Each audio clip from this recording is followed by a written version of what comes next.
कामठी शहरातील नझुलच्या जमिनीवर अनधिकृत अतिक्रमण काढण्याच्या कारवाईला तहसीलदार गणेश जगदाळे यांच्या आदेशान्वये सुरुवात करण्यात आली आहे।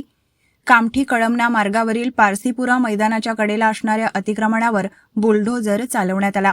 यात परिसरातील सर्वांच्या दुकानाची चाळ अतिक्रमण कारवाईत जमीनदोस्त करण्यात आली आहे।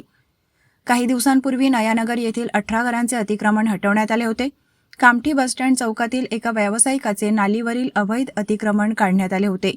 अतिक्रमण हटाव कारवाईमुळे अतिक्रमणधारकांनी चांगलीच धास्ती घेतली आहे।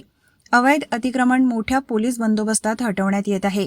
ही कारवाई तहसीलदार गणेश जगदाळे, नायब तहसीलदार उपेश अंबादे सह नझुल अधिकारी कर्मचारी, भूमी अभिलेख अधिकारी आणि कर्मचारी पथक तसेच पोलीस विभागाचे पोलीस निरीक्षक प्रमोद पोरे, पोलीस निरीक्षक प्रशांत जुमडे, पोलीस उपनिरीक्षक तिडके आदींसह पोलिसांनी केली।